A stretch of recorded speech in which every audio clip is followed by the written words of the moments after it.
Amoureux, amoureuses de Jésus-Christ, j'espère que vous allez bien par la grâce de Dieu, que Dieu vous bénisse abondamment partout où vous trouvez, partout où vous partagez avec moi des vidéos, que Dieu vous bénisse abondamment et tous les enfants de Dieu surtout qui sont là pour soutenir l'œuvre de Dieu à aider ces orphelins, ces démunis, que Dieu vous bénisse abondamment, qu'il augmente là où vous êtes en train de toucher vraiment pour aider ces enfants.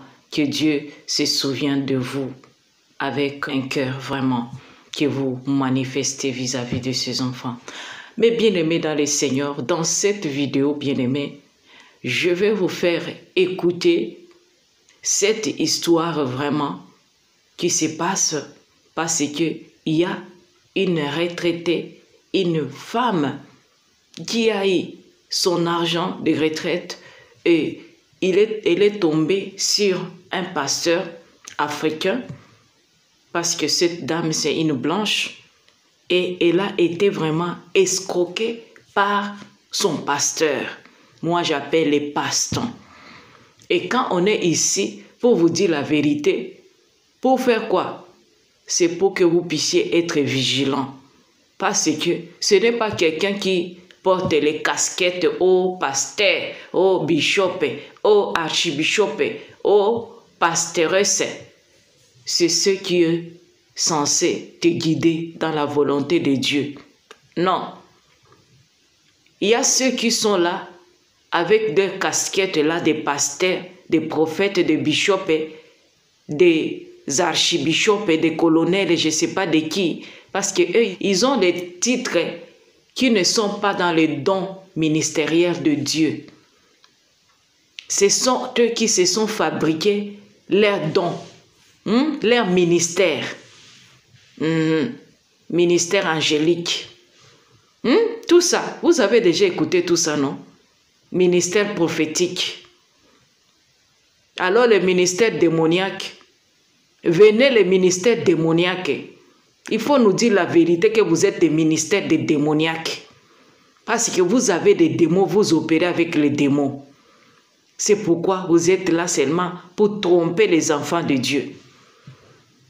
Je vous dis, vous mes sœurs, qui part chez le pasteur, tu commences à lui expliquer, à lui détailler ta vie là-bas, même ce que vous faites au lit avec ton mari là. Et tu ne vas pas être choqué quand le pasteur va te dire d'enlever ton slip.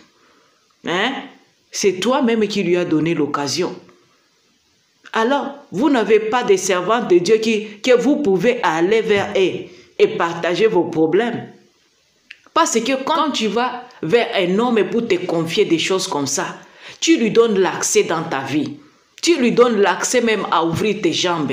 Parce que toi-même là, tu montres la faiblesse là que tu vis dans ton couple là, si même au lit. Alors, là, toi-même, là, tu t'exposes. C'est pourquoi vous êtes nombreuses à être des victimes de FP. Parce que vous-même, là, vous êtes partis vous exposer. Parce que tu ne sais pas chercher une relation, une intimité avec le Saint-Esprit dans ta chambre, dans le lieu secret. Ton cœur. Ton cœur n'est pas disponible. Alors, comme vous aimez la facilité, alors ces FP vont bien vous manipuler. Ils vont utiliser vos étoiles, vos énergies, tout. Ils vont vous bouffer votre argent. Tout ce qu'ils vont chercher sur vous, ils vont trouver. Parce que tu es naïf, parce que tu ne sais pas prendre la Bible et méditer la parole de Dieu. Tu ne sais pas comprendre qu'est-ce qui est écrit là-dedans. Qu'un pasteur ne peut pas te délivrer avec son texte là pour que tu sois délivré, pour que tu puisses avoir des enfants, pour que tu puisses avoir le mari, pour que le mari de nuit puisse te quitter ou les femmes de nuit. Alors, si tu ne comprends pas ça, bien-aimé, on va vous coucher jusqu'à l'infini. Moi, je suis là pour vous dire la vérité parce que j'ai déjà écouté ce que mes sœurs me disent. C'est pourquoi je suis là, je parle. Pour sauver vos corps, pour sauver votre âme. Votre âme coûte cher devant Dieu. Alors, on va écouter ce pasteur comment il a escroqué une somme d'argent vraiment à cette dame retraitée encore. Mais elle a fait confiance aveuglément à ses passe-temps. Alors, vous allez écouter, vous allez être choqués. Bien-aimés, il faut être vigilant dans la vie. Vigilant, bien-aimés dans le Seigneur. Parce que les victimes sont nombreuses. Il y a même ceux qui ont été des victimes de ces FP. Mais ils n'ont pas pu avoir le courage de leur dévoiler. Il a laissé seulement comme ça. Mais nous sommes là pour vous avertir. Alors, on va écouter ça. Et ce qu'il faut faire, partager, bien-aimé, si tu es amoureux, amoureuse de Jésus-Christ, pour sauver les autres qui sont là, qui sont encore en captif, qui sont encore aveuglés par ces FP, par les puissances ténébreuses. Parce que eux, ils sont là pour hypnoser les enfants de Dieu. Alors, quand tu es déjà tombé dans les cages, alors pour sortir de là, c'est Dieu seul. Et il faut d'abord écouter qui sont ces gens-là qui ne sont pas vrais. Alors, moi je suis là pour vous dire la vérité. Rien que la vérité. Pour faire quoi? Pour sauver ton âme. Pour que toi et moi un jour puissions être devant notre Créateur du ciel et de la terre. Alors, en bon entendeur, salut. Écoutez cette femme, comment elle est vraiment désespérée avec cette grosse somme d'argent qu'il a donnée à ces FP. Soi-disant, ils vont faire des choses ensemble. Écoutez ça, comment cette histoire va finir. Ça donne la chair de poule. Et ça fait mal au cœur. Que le pasteur qui doit éclairer, qui doit donner la lumière aux enfants de Dieu, mais c'est eux qui sont en train de mettre les enfants de Dieu dans les ténèbres, dans des vies difficiles, à cause de la cupidité, à cause de l'amour de l'argent. La parole de Dieu nous dit, celui qui aime le monde, il n'est pas ami de Dieu, il est ennemi de Dieu. Voilà la vérité. Alors, on écoute, mes bien-aimés. Écoutez. Voici notre enquête. Pour Maryse, c'est dans cette église que tout a commencé.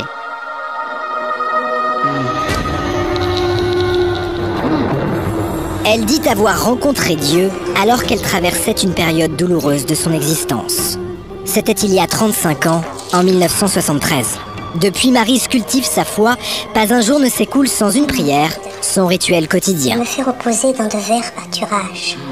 Il me dirige près des eaux paisibles. Il restaure mon âme. Il me conduit dans les sentiers de la justice à cause de son nom. Si la foi peut t'aider à s'épanouir, elle peut aussi rendre aveugle. Plus de 145 000 €, 1,5 million de francs. Une somme astronomique que Maryse aurait accepté de prêter.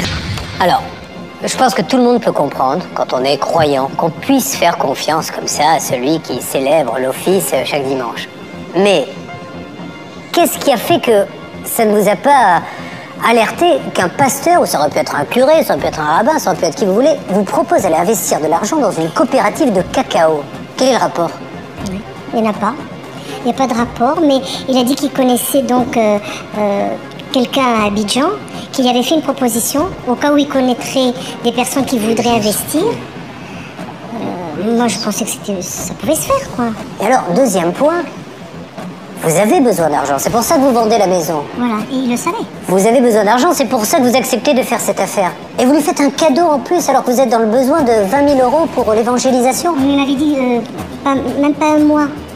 Comment ça, dans un mois, je vous les rends. Pour moi, c'était un dépannage. C'est faisable, ça. Qui a encaissé le chèque? La coopérative? Vous ne savez pas? Au départ, je l'ai donné à quel ordre? À l'ordre du pasteur K. Donc il l'a encaissé sur son compte? Oui, voilà, il l'a mis sur son compte bancaire.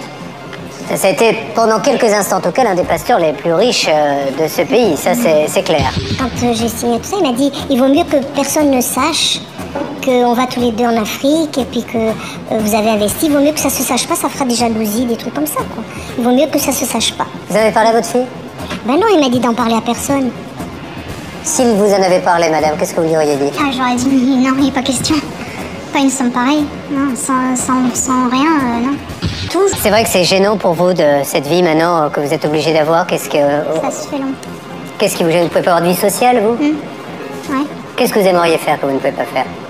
Bah, avoir mon chez moi, rentrer quand je veux, repartir si j'ai besoin de faire des courses sans avoir à dire quoi que ce soit. J'ai une petite fille, donc pareil, prendre ma petite fille, rentrer, sortir, avoir une vie comme tout le monde, quoi, normal, sans ses parents à 31 ans. Et vu l'ampleur des dégâts, les sommes, vous vous dites que malheureusement, vous avez bien peur que pour des années encore, ça soit la galère? Bah, j'ai un peu peur, ouais. S'agit-il d'un gourou ou d'un pasteur un peu original? À vous de juger.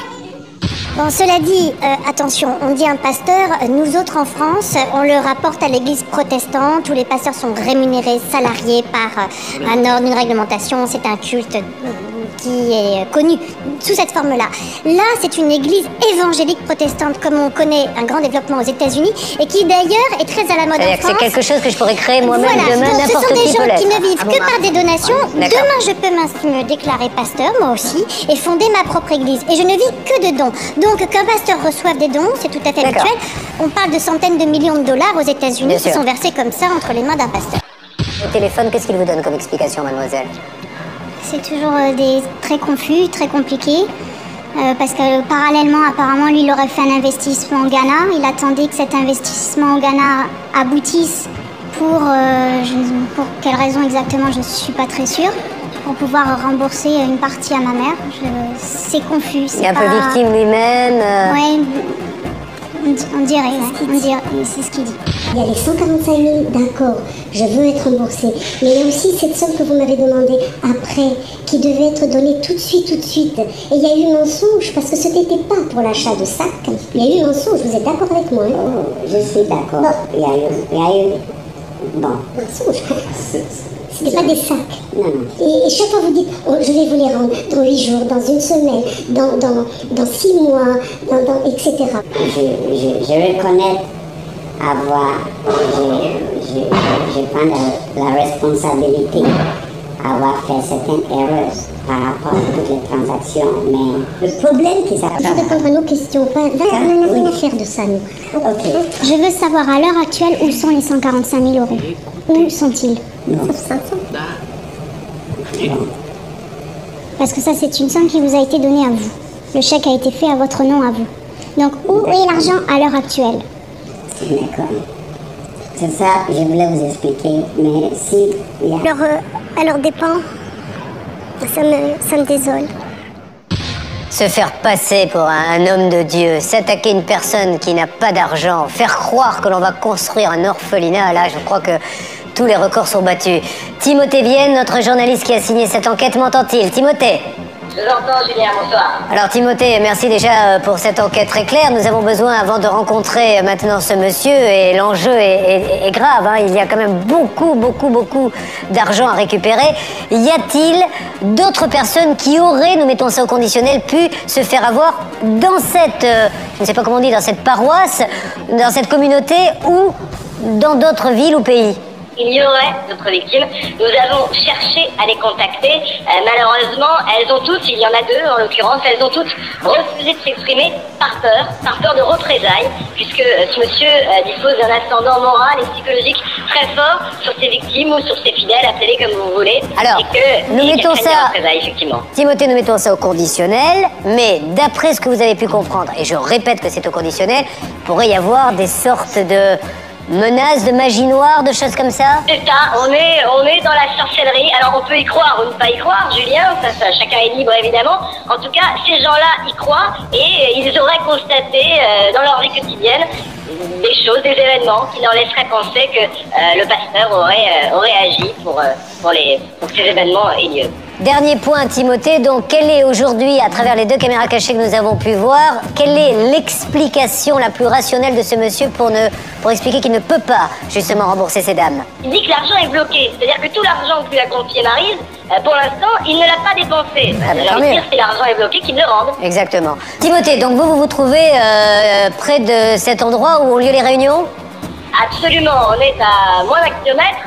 Notre journaliste se rend chez notre homme. Le pasteur est difficilement visible. Il s'agit de ne pas le manquer. Timothée pousse plusieurs portes, inspecte de nombreuses cours, sans résultat. Monsieur le pasteur! Allons-nous parvenir à mettre la main sur cet homme d'église d'un genre particulier?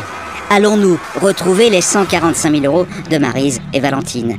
À qui avons-nous affaire? Un homme isolé ou un réseau? Les réponses se trouvent à plus de 10 000 km de Paris et nous irons les chercher sur place. Puis nous retrouverons notre magnétiseur.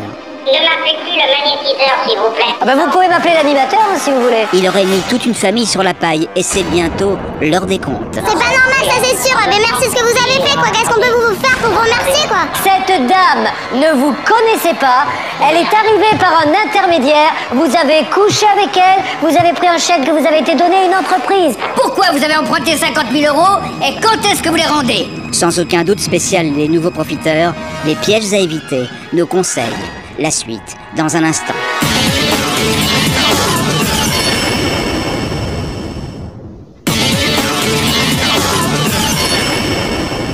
Timothée Vienne, notre journaliste, est sur les traces du pasteur. Monsieur le pasteur! Alors qu'il s'apprête à abandonner cette première piste, l'homme apparaît, comme par miracle. Ah, monsieur le pasteur, bonjour monsieur.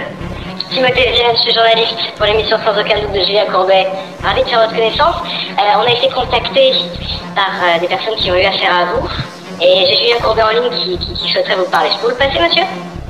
Voilà, je vous le passe, Julien. Allô? Oui, bonjour. Bonjour monsieur le pasteur, pardonnez-moi de vous déranger. L'histoire est simple, j'ai à mes côtés Maryse Santelli qui nous dit vous avoir donné de l'argent avec une possibilité donc d'intérêt la concernant assez conséquent. Elle vous aurait donné quand même un gros chèque. Alors déjà je voulais savoir si il était exact qu'elle vous avait donné cet argent. Ah oui, ça va bien. Bien. Alors aujourd'hui, la malheureuse n'attend désespérément cet argent. Qu'est-ce qui se passe pour qu'on ne puisse pas lui rembourser? Bon, écoutez, je crois que ça fait quelques jours que Madame Santelli avec sa fille Valentine est partie me voir. Et je lui ai dit que au mois d'avril, je dois vraiment les contacter pour régler cette affaire. C'est vrai que c'est une affaire qui a duré. D'accord.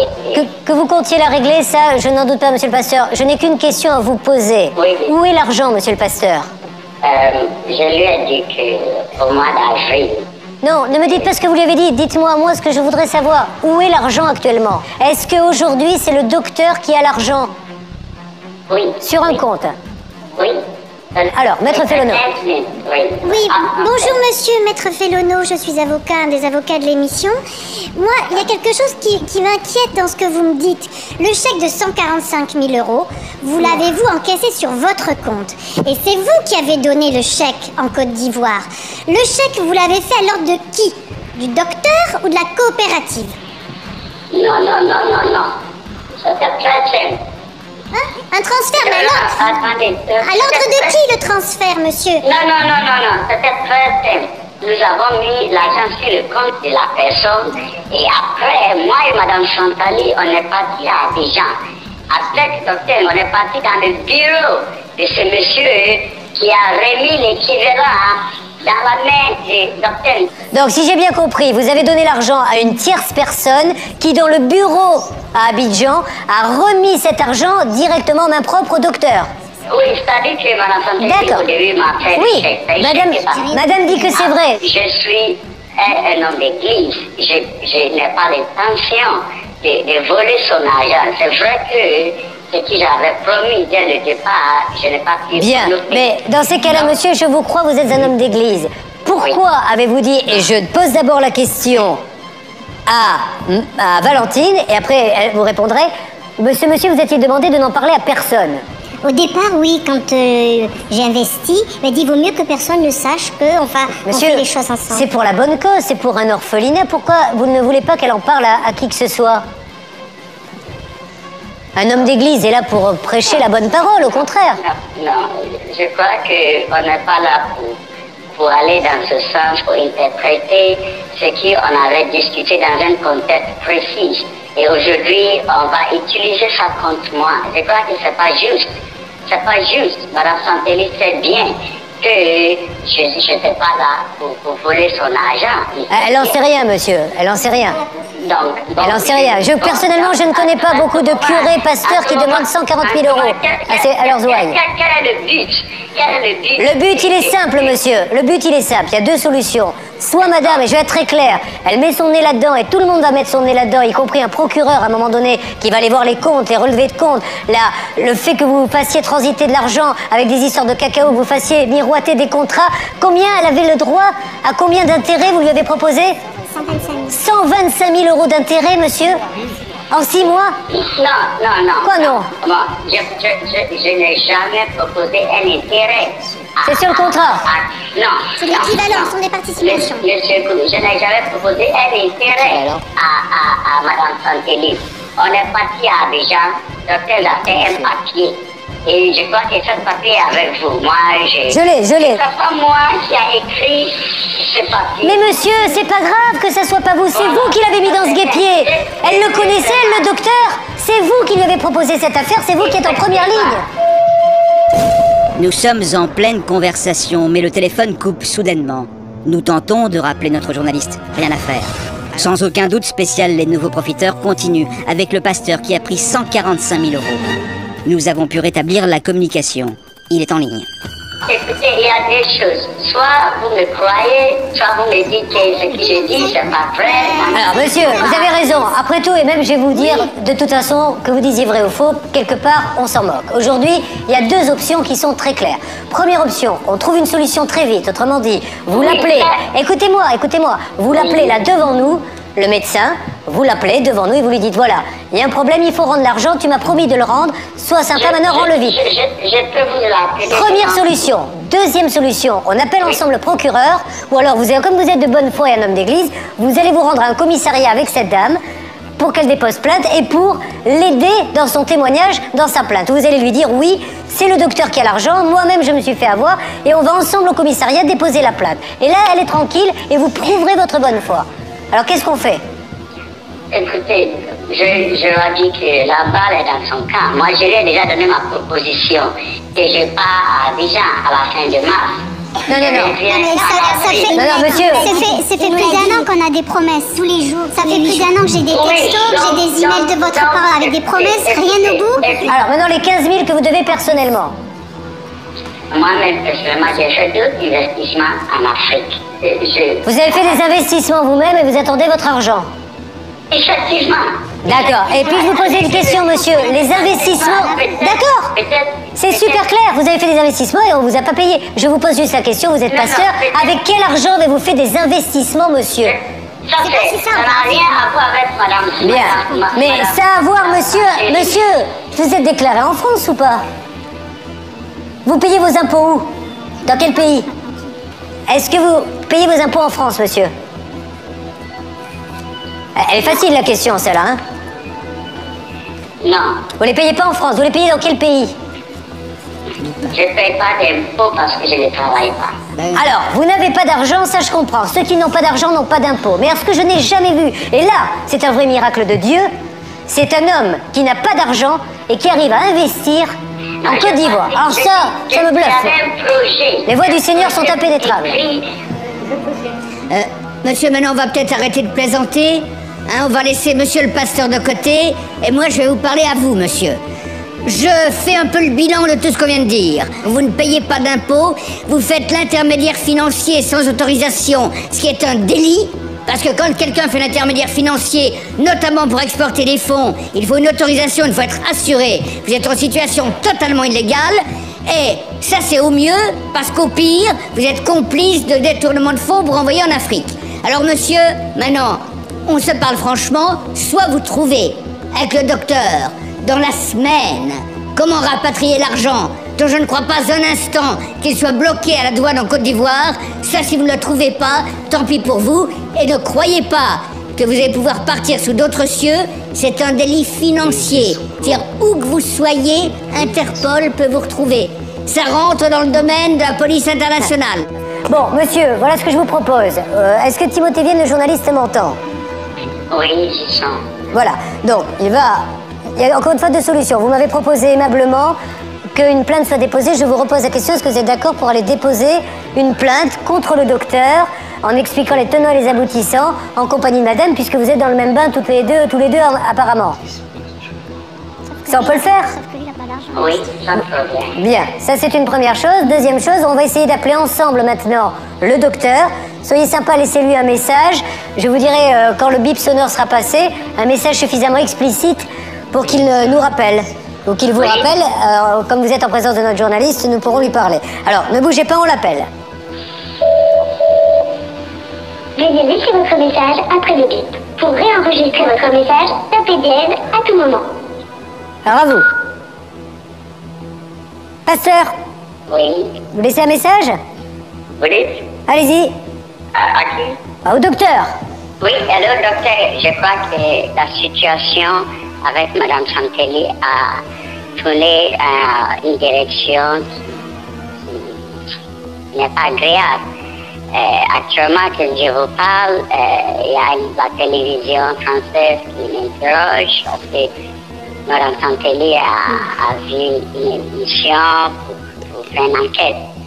Et comme je vous l'ai dit, vraiment, je voulais qu'on règle cette situation plus vite possible. Parce que vous savez bien que j'ai fait tous ces démarches pour vous aider. Dans 10 secondes. Voilà, demandez-lui de vous rappeler très vite. Donc, rappelle-moi si tu as mon message tout de suite afin qu'on règle ce problème parce que c'est pas bien. Insuffisant pour les messages. Bien, vous lui avez dit de le rappeler. Bon, alors, vous pouvez on va faire mieux en fait, monsieur. Ce que je vous propose, soit sur papier, soit face à la caméra, de préciser au jeune homme qui est à côté de vous, voilà ce qui s'est passé, madame m'a fait ça, j'ai eu ça, et vous expliquez toute l'histoire, et je suis moi-même victime, et cette dame est victime d'un docteur qui pour l'instant ne paie pas, et je donne la possibilité à cette dame de produire cette cassette qui vaut témoignage de ma part. D'accord? D'accord, je comprends. Ah, je vais aller dans mon bureau et on va... D'accord. Parfait, monsieur. En tout cas, merci dans ce premier temps d'avoir participé à l'émission sans aucun doute. On se reparlera, je pense, d'ici la fin de la journée. Pouvez-vous me repasser le journaliste, s'il vous plaît? Timothée Vienne a désormais deux objectifs. D'abord, recueillir face à la caméra le témoignage du pasteur afin qu'il soit produit en justice si nécessaire. Ensuite, récupérer un maximum d'informations sur le docteur. 3 heures se sont écoulées. Nous le rappelons. Alors, Timothée, comment se sont passées les heures que vous avez passées avec ce pasteur?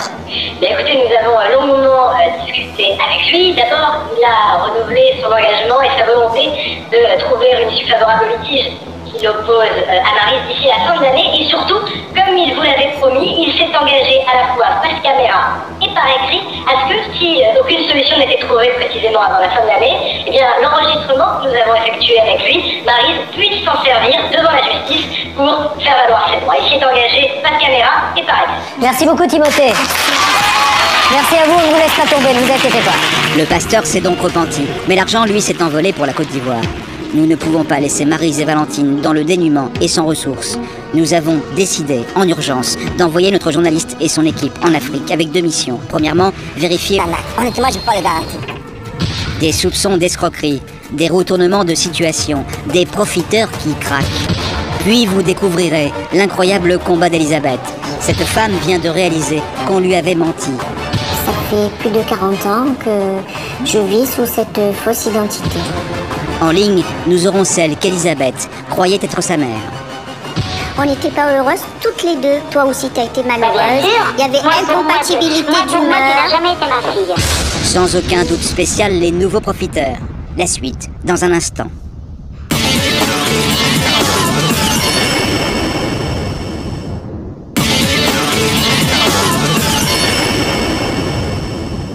Il y a quelques instants, nous étions en Côte d'Ivoire à la recherche d'informations sur une mystérieuse coopérative de café et cacao. Coopérative dans laquelle Maryse et Valentine, après avoir été manipulées, ont investi... Timothée, nous venons de voir donc votre arrivée à Abidjan et l'enquête que vous avez pu mener là-bas. Alors, est-ce que vous pouvez nous faire le point sur la situation? Qu'est-ce que vous avez trouvé là-bas? Est-ce qu'il existe ce centre humanitaire de développement durable ou je ne sais quoi? Ou est-ce qu'il n'y a rien du tout? Qu'avez-vous vu? D'abord, nous avons maintenant la preuve que cette coopérative existe. Elle a fait l'objet d'une déclaration chez un notaire et surtout, elle porte un numéro d'agrément, un agrément en cours de validité. Elle existe donc, elle fonctionne, elle engrange probablement des recettes. Cela peut permettre à Maryse d'être optimiste. Nous allons tout faire pour tenter de récupérer l'argent qu'elle a investi. Et nous allons maintenant tenter de rencontrer les gérants de cette coopérative. C'est la deuxième phase de notre enquête. Juste après, ne manquez surtout pas l'histoire d'Elisabeth. Cette femme vient de découvrir que son nom, sa date de naissance, sa nationalité, tout était faux. Et pourquoi vous ne voulez pas qu'elle retrouve son identité, madame? Pourquoi vous ne voulez pas qu'elle retrouve son identité? Je ne veux pas de papier, il n'en est pas question.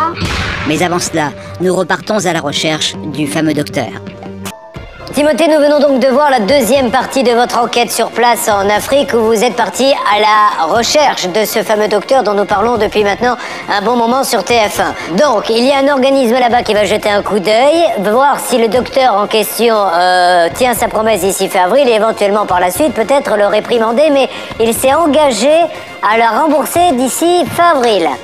Absolument, de façon très claire. Il est venu, donc s'il vient à notre rencontre, d'une certaine manière, c'est qu'il assume ses responsabilités, c'est assez encourageant. Alors, je vais demander des réactions à Valentine et à sa mère, Maryse, sur ce que vient de vous dire Timothée. Qu'est-ce que vous avez à dire, mademoiselle? J'ai à dire que moi j'ai été contactée donc par l'avocat, qui m'a appelé aussi, en disant qu'il voulait surtout pas que la télé intervienne, qu'il avait très peur de l'intervention de la télé française, que ça pouvait mettre en péril le business qu'il était en train de faire et qu'il voulait il voulait surtout pas que la télé débarque à Abidjan. Alors, il m'a supplié de faire tout ce que je pouvais pour que ça se passe pas et qu'il s'engageait effectivement à rembourser une partie en fin avril, fin mai et fin juin. Timothée, vous êtes allé en Afrique pour nous, vous avez réagi très vite, vous avez mené une très belle enquête là-bas. Merci pour le boulot effectué pour cette dame et bravo à vous, Timothée Vienne. Valentine, Maryse, il ne nous reste plus qu'à attendre quelques jours, fin du mois, pour voir si le premier chèque est arrivé. S'il n'est pas arrivé, s'il le faut, on retournera là-bas. On ira revoir ce monsieur, mais cette fois-ci, on ira avec la commission qui surveille ses agissements. Parce que là, c'est toute sa coopérative qui est en jeu, et c'est pour ça que je crois que ça va s'arranger assez rapidement. Comment je peux dire, vous faites chaud au cœur. Mais tant mieux. Merci, madame Abril de Saint-Panthère. C'est moi qui vous remercie.